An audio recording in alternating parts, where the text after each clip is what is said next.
सिर्फ 15 मिनट में बनाइए ऐसे भरवा आलू जिन्हें देखते ही सब पूछेंगे ये घर पर बनाए हैं या किसी रेस्टोरेंट से मंगवाए हैं।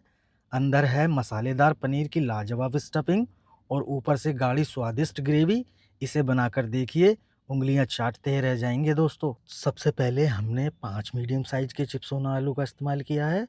चिप्सोना आलू की सबसे बड़ी खासियत ये होती है कि इनकी स्किन टाइट होती है, इसलिए पकने के बाद भी ये आसानी से टूटता नहीं है। आलूओं को 2-3 बार अच्छी तरीके से धोकर साफ कर लें और छीलने से पहले हमेशा पानी रखें ताकि ये काले ना पड़े। अब एक तेज चाकू की मदद से साइड वाले हिस्से को ऐसे काट लेंगे। इसके बाद तेज चाकू की मदद से बीच का हिस्सा धीरे धीरे निकालकर आलू को खोखला कर लेंगे। अगर चाकू हो तो अच्छा है, अगर नहीं हो तो आप चम्मच की मदद से भी ये काम आसानी से कर सकते हैं। बस एक बात खास ध्यान रखें कि आलू की बाहरी परत थोड़ी सी मोटी रहे। इससे ज़्यादा पतला बिल्कुल नहीं खोखला करना है, वरना स्टफिंग भरते समय आलू फट सकता है। तो देखिए, हमारा आलू इस तरीके से बढ़िया खोखला हो गया है और आप देख सकते हैं इसकी बाहरी परत हमने ज़्यादा मोटी रखी है। इसे ज़्यादा बिल्कुल भी पतला नहीं करना है, तभी स्टफिंग भरेगी और पकाते समय आलू बिल्कुल भी नहीं फटेंगे। अब बिल्कुल इसी तरीके से एक-एक करके सारे आलूओं को खोखला करके तैयार कर लेंगे। अब ग्रेवी का बेस तैयार कर लेते हैं। मैंने इस प्रकार की सब्जियों का इसमें इस्तेमाल किया है। बस इन्हें मोटा-मोटा काट लीजिए, ज़्यादा बारीक करने की बिल्कुल भी आवश्यकता नहीं है। तो अब हमारी सारी कटिंग चॉपिंग हो चुकी है। अब फटाफट से गैस ऑन करते हैं और एक कढ़ाई चढ़ा लेंगे और फिर ऐड करते हैं तेल और तेल को हम होने देते हैं गरम। अब तेल एकदम बढ़िया गरम हो चुका है। अब एक-एक करके सारे खोखले आलूओं को इसमें डाल देते हैं। इन्हें मीडियम आंच पर अच्छे से गोल्डन होने तक फ्राई करना है। इससे आलू बाहर से अच्छी तरीके से पक जाएगा और अंदर की भी परत सेट हो जाएगी। और बाद में स्टफिंग करते समय ग्रेवी को पकाते वक्त बिल्कुल भी नहीं टूटेंगे। तो इन्हें आराम से सुनहरा होने तक फ्राई कर लेंगे। देखिए, अब आलूओं पर हल्का सा गोल्डन कलर आना शुरू हो गया है। रंग भी कितना बढ़िया आ रहा है और ऊपर से परत भी धीरे धीरे हल्की सी टाइट हो रही है। बस हमें यही चाहिए। अब इन्हें थोड़ा सा और फ्राई कर लेते हैं ताकि हर तरफ से एक जैसा बढ़िया कलर आ जाए। और जैसे ही आलू इस स्टेज पे पहुँचे, इन्हें फटाफट से हमें निकाल लेना है। तो अब दूसरी कढ़ाई चढ़ा लेते हैं और ग्रेवी की तैयारी शुरू करते हैं। आलू जिस तेल में फ्राई किए थे, उसी तेल में से थोड़ा सा तेल ले लीजिए, क्योंकि उसी तेल में आलू का स्वाद भी आ गया होगा। अब इस गरम तेल में एक-एक करके सारी बारीक कटी हुई सामग्रियों को डाल देंगे और ग्रेवी का बेस तैयार करेंगे। और यहाँ एक छोटी सी टिप देता हूँ, ज़रूरी नहीं कि सिर्फ प्याज को ही पहले फ्राई किया जाए। आप प्याज, टमाटर, लहसुन, अदरक, हरी मिर्च सब कुछ एक साथ डाल दीजिए। इससे बिल्कुल बढ़िया रिजल्ट निकल के आता है दोस्तों। बस इन्हें 3 से 4 मिनट चलाते हुए हल्का सा पकाना है ताकि सब्ज़ी सिर्फ नरम हो जाए, ज़्यादा भूनने की आवश्यकता बिल्कुल भी नहीं है। और अब डालते हैं एक छोटा सा ट्विस्ट, बस एक साबुत लाल मिर्च। देखने में छोटी ज़रूर, लेकिन ग्रेवी का स्वाद और खुशबू दोनों कमाल दे कर देती है। इससे रंग भी बढ़िया आता है और एक हल्का सा स्मोकी फ्लेवर भी मिलता है। यकीन मानिएगा, ये छोटी सी चीज़ आपकी ग्रेवी का पूरा टेस्ट बदल देगी। ग्रेवी का बेस बढ़िया से तैयार हो गया है, सब्जियां भी अच्छे से गल गई हैं। अब गैस बंद कर देते हैं इस स्टेज पर और थोड़ा सा ठंडा होने रख देते हैं ताकि आराम से ये पिस सके।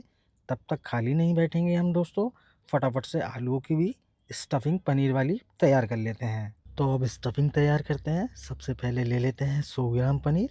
इन्हें हाथों से अच्छे से मैश कर देंगे। अब एक-एक करके अब मसाले डालते चलते हैं। सबसे पहले डालेंगे थोड़ा सा मटर, इससे स्टफिंग का स्वाद और भी बढ़िया हो जाता है। फिर डालेंगे एक चुटकी हींग, थोड़ा सा हल्दी पाउडर, थोड़ी सी काली मिर्च और अब डालेंगे 1 चम्मच मैगी मसाला।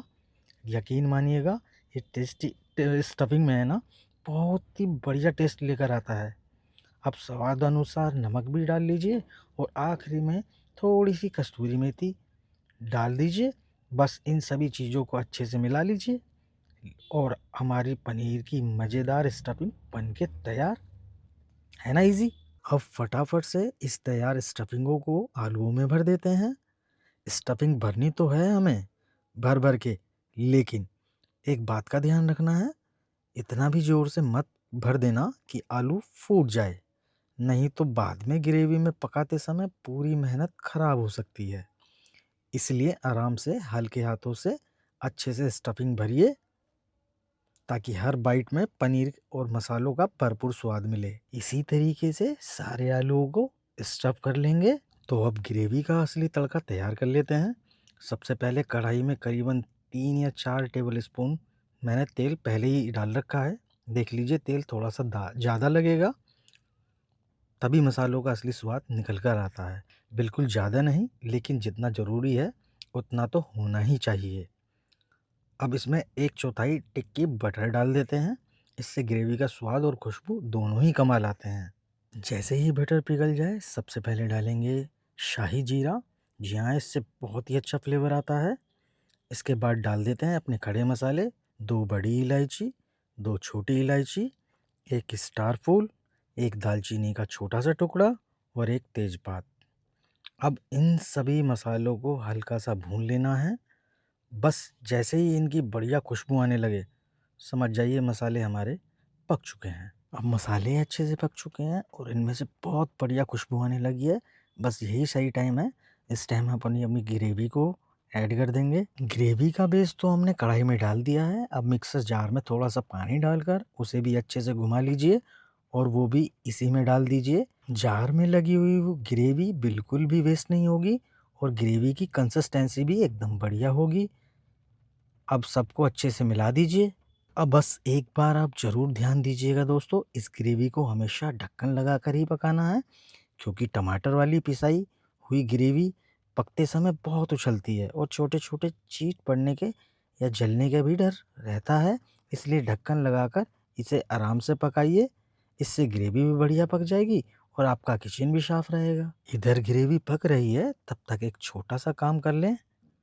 आधा कप दही लीजिए और इसमें डाल दीजिए अपने बेसिक मसाले। सबसे पहले डाल रहा हूँ 1 चम्मच देगी मिर्च, फिर 1 चम्मच डाल रहे हैं धनिया पाउडर, 1 चम्मच हल्दी पाउडर और आखिर में डालेंगे स्वाद अनुसार नमक। नमक पहले भी डाला था, इसलिए यहाँ थोड़ा-सा सँभल कर डालिए। अब इन सभी चीज़ों को दही के साथ अच्छे से फेंट लीजिए, ताकि एक स्मूथ मिक्सचर तैयार हो जाए। अब इस तैयार दही वाले मिक्सचर को ग्रेवी में डाल दीजिए और लगातार चलाते हुए अच्छे से मिला लीजिए। इसके बाद फिर से ढक्कन लगाकर और इसे आराम से पकने दीजिए। याद रखिए, ऐसी ग्रेवी हमेशा ढक्कन लगाकर ही पकानी चाहिए। इससे ग्रेवी बढ़िया पक भी जाती है और छींटे भी नहीं आती हैं। बीच-बीच में हर 30-40 सेकंड के बाद ढक्कन हटाकर ग्रेवी को एक बार अच्छे से चला दीजिए। इससे ग्रेवी नीचे चिपकेगी भी नहीं और बराबर तरीके से पकती रहेगी। फिर दोबारा ढक्कन लगा दीजिए और इसे आराम से पकने दीजिए। इससे तरीके से बीच-बीच में चलाते रहे और तो ग्रेवी एकदम बढ़िया और मसालेदार, मलाईदार बनकर तैयार होती है। अब ग्रेवी हमारी अच्छे से पक चुकी है, टमाटरों का सारा पानी सूख गया है और मसाले भी बढ़िया तरीके से सेट हो गए हैं। अब बारी है इसकी कंसिस्टेंसी को सेट करने की। इसके लिए आप अपने हिसाब से थोड़ा-सा पानी डाल दीजिए और अच्छे से मिला लीजिए। अब फिर ढक्कन लगाकर इसे एक बढ़िया-सा उबाल आने तक पकाएँगे। इसके बाद हमारी ग्रेवी एकदम सेट और परफेक्ट हो जाएगी। मैंने अपनी पसंद के हिसाब से ग्रेवी की कंसिस्टेंसी थोड़ी गाढ़ी रखी है। आप चाहो तो अपने हिसाब से थोड़ा-सा पतला या गाढ़ा रख सकते हैं। अब इसे एक-एक करके अपने स्टफ़ आलू डाल देंगे। ध्यान रहे, इस स्टेज पे आलूओं को बिल्कुल ज़ोर से नहीं चलाना है, वरना आलू टूट सकते हैं और स्टफिंग भी हमारी बिखर सकती है। बस ऊपर से हल्के-हल्के ग्रेवी डालते जाइए, ताकि सारे आलू अच्छे से मसाले में कोट हो जाएँ और इनके अंदर भी मसालों का फ्लेवर आ जाए। अब देखिए ज़रा दोस्तों, आलूओं पर ग्रेवी कितनी बढ़िया कोटिंग हो गई है। हर आलू मसालों से अच्छी तरीके से लिपट चुका है और धीरे-धीरे अपने अंदर सारे फ्लेवर खींच चुका है। इसका रंग देखिए कितना गाढ़ा है, चमकदार है और लाजवाब लग रहा है। सच बताऊँ, मुँह में अभी से ही पानी आ गया है। बस यही तो चाहिए था भरवा आलू सब्ज़ी में हमें। आखिर में ऊपर से थोड़ा-सा ताज़ा हरा धनिया डाल दीजिए। इसे डालते ही सब्ज़ी की खुशबू बदल जाती है और कलर भी एकदम परफेक्ट रेस्टोरेंट जैसा लगता है। बस अब देना है एक फाइनल टच। ऊपर से हल्का-हल्का गरम मसाला छिड़क दीजिए। यकीन मानिए यही आखिरी स्टेप इसकी खुशबू और स्वाद को अलग ही लेवल तक पहुंचा देती है दोस्तों। बस अब हमारी भरवा आलू की लाजवाब सब्जी सर्व करने के लिए बिल्कुल तैयार है। अब गरम मसाला डाल दिया है तो इसे हल्के हाथों से एक बार और अच्छे से मिला दीजिए। ध्यान रहे बिल्कुल ज़्यादा नहीं चलाना है क्योंकि हमारे भरवा आलू टूट जाएंगे। बस हल्के हाथ से ऊपर नीचे कर दीजिए ताकि गरम मसाला का स्वाद जो है, खुशबू पूरी ग्रेवी में अच्छी तरीके से मिल जाए। बस अब सब्जी एकदम बिल्कुल तैयार है। अगर आपको मेरी ये भरवा आलू की रेसिपी पसंद आई हो तो वीडियो को लाइक ज़रूर कर दीजिएगा।